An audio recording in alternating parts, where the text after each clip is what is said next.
हिंदू मुस्लिम मुद्दों में देश को उलझाकर रखना चाहते हैं या फिर दलित कार्ड की पॉलिटिक्स की बात आ रही है?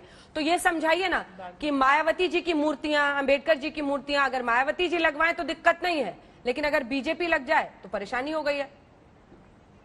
देखिए, आपने दो प्रमुख बातें उठाई हैं। एक उठाई है धर्मांतरण की और दूसरा आपने दलित प्रश्न को फिर से यहाँ पर रेखांकित किया। तो मैं अवश्य कहना चाहूंगा, ये चुनाव जब आता है, इस प्रकार के भारतीय जनता पार्टी की ये आदत है। बंगाल के चुनाव में आपने देखा होगा किस प्रकार की धार्मिक वहां पर अस्मिता, धार्मिक टकराव, धार्मिक विभेद पर कितना टकराव पैदा किया गया। और जैसे ही चुनाव संपन्न हो गए उसके बाद न भारतीय जनता पार्टी उस पर बोल रही है, न उनको बोलने की जरूरत पड़ रही है। तो ये एक रस्म अदायगी सा इनका रहता है। जब भी चुनाव जहां होगा वो धर्म का टकराव, अब पंजाब में भी है तो वहां पे भी कुछ टकराव पैदा करेंगे। मैं ये कहना चाहता हूं कि ये इनका टकराव, विभेद पैदा करना इनकी आदत है। और जहां तक दलितों का प्रश्न है, परम पूज्य बाबा साहब का पिछले 70 वर्षों में उन्होंने देख लिया, पूरे देश के जानते हैं किसकी प्रतिबद्धता है, किसकी प्रतिबद्धता नहीं है। सुश्री बहन मायावती जी जब मुख्यमंत्री बनी तो मान्यवर काशीराम जी ने जिस प्रकार के वहां पर पहल की, उनको जमीन दिलवाने में, उनको शिक्षा में आगे बढ़ाने में, उनको जीवन के हर क्षेत्र में बढ़ाने में उन्होंने पहल की। जहां तक इनका प्रश्न है, इनके बारे में, बीजेपी के बारे में भी जानते हैं, जो पहले जनसंघ थी, जैसा प्रवक्ता जी कह रहे हैं। यहीं पर दिल्ली के रामलीला मैदान में इन्होंने परम पूज्य बाबा साहब का पुतला जलाया। इस पर जलाया कि हिंदू कोड बिल का, क्योंकि वो प्रस्ताव रख रहे थे, ये विरोध कर रहे थे। इसी प्रकार अब हमारे जो बहन मायावती जी ने यहाँ पर पार्क बनाए तो लोग कहते थे, अन्य पार्टियों के लोग, और उसमें ये सब लोग जो है आज बोल रहे हैं, ये कहते थे ये विलासता के केंद्र हैं। अब उनको अपने जैसे उनकी सरकारें बनती है तो ये भी पार्क बनाते हैं अपने महापुरुषों के लिए। तो पहली बार भारत में 2500 वर्ष बाद अगर परम पूज्य बाबा साहब के जो सपने थे उनको पूरा करने के लिए, मान्यवर काशीराम जी की जो विल थी उसको पूरा करने के लिए बहन मायावती जी ने जितने भी दलित और पिछड़े महापुरुष थे उनके लिए पार्क के लिए केंद्र बनवाए। और इसलिए नहीं बनवाए, इसलिए कि संविधान की हमें रक्षा करनी है, इसलिए बनवाए। क्या हमें समता बनाना है, सांस्कृतिक केवल नहीं, हमको समता मूलक समाज बनाना है। और हमारा संघर्ष जारी है और आजीवन हमारा संघर्ष जारी रहेगा बहन मायावती जी के नेतृत्व में। और इस बार सरकार भी बनाएंगे। पूरी सोशल इंजीनियरिंग चल रही है। रागी साहब एक साथ जवाब दीजिएगा, प्रेम जी सबका, क्योंकि 3 आपके विरोधी बोल चुके हैं, लेकिन रागी जी से कमेंट ले लें।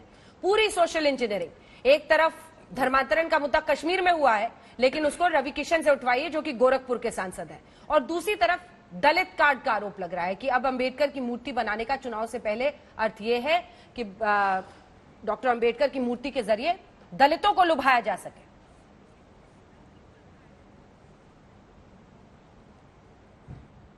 आवाज नहीं आ रही है। प्रेम शुक्ला जी आप जवाब दीजिए। प्रेम शुक्ला जी। जी देखिए, दलितों को लुभाने की जहां तक बात है, देखिए पंच तीर्थों का निर्माण जो है भारतीय जनता पार्टी के केंद्र सरकार में बैठने के बाद ही हुआ। पूजनीय डॉक्टर बाबा साहब आम्बेडकर के निर्माण को दशकों बीत जाने के बावजूद क्या पंच तीर्थों का निर्माण हुआ? इंदु मिल स्मारक, जहां पर चैत्य भूमि, जहां पूजनीय बाबा साहेब को जो है अंतिम विदाई दी गई, वहां पर कभी भी स्मारक का निर्माण के लिए कांग्रेस की सरकार ने भूमि आवंटन तक 6 दशक में देना आवश्यक नहीं समझा। वहां निर्माण कार्य किसने प्रारंभ किया? भारतीय जनता पार्टी ने प्रारंभ किया।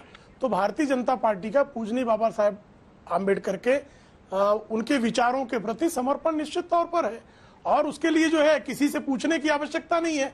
डॉक्टर बाबा साहब आम्बेडकर जो है किसी के ब्रांड नहीं अकेले की, बस इन्हीं के डॉक्टर बाबा साहब आम्बेडकर है, सब सारे समाज के, पूरे देश के हैं, संविधान निर्माता हैं। और डॉक्टर बाबा साहब आम्बेडकर के प्रति हमारी श्रद्धा है और वो श्रद्धा का हम प्रदर्शन बारंबार करते रहेंगे। उसमें किसी को भी राजनीति दिखती हो तो अपनी राजनीति देखता रहे वो, उसमें हमें कोई। अब दूसरी बात जो कह रहे हैं अनुराग भदौरिया कि ये धर्म पर कार्रवाई जो है कि कार्रवाई करेंगे ना, हम नहीं किया। आपने कभी सुना था कि अगर अखिलेश सिंह यादव की सरकार होती तो कार्रवाई होती, इमाम को जो है इनाम दिया जाता। अच्छा हुआ तुमने बहुत धर्मांतरण कर दिया हमारे लिए, वोट बैंक का विस्तार कर रहे हो। ये भारतीय जनता पार्टी की आदरणीय योगी आदित्यनाथ की सरकार है, आदरणीय नरेंद्र मोदी जी का नेतृत्व है, जिसमें अपराधी को अपराधी की तरह डील किया जाता है। कह रहे अपराध बढ़ गए, मुख्तार अंसारी को पंजाब से खींच कर लाने के लिए पंजाब में कौन उसको संरक्षण दे रहा था? क्यों पंजाब की सरकार मुख्तार अंसारी जैसे अपराधी के साथ खड़ी हो जाती है?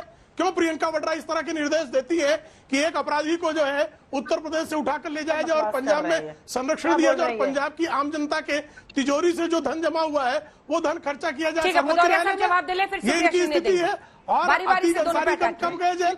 एक एक जिले को जो है आपने माफिया का हवाले कर दिया था, सब जगह माफिया का विध्वंस किसने किया? ये योगी आदित्यनाथ की सरकार का, जिसने जो है माफिया का ध्वंस किया पूरी तरह से उत्तर प्रदेश में। अच्छा तो मैं बोल दूं, मैं गिना दूं माफिया, ये माफिया का विध्वंस कर रहे हैं। यहाँ पे उत्तर प्रदेश के अंदर में भू माफिया पैदा हो गए, शराब माफिया, माने हर जिले में जहरीली शराब पीने से लोगों की मौतें हो रही है, मर रहे हैं लोग, पता है एक एक जिले में 100 लोग।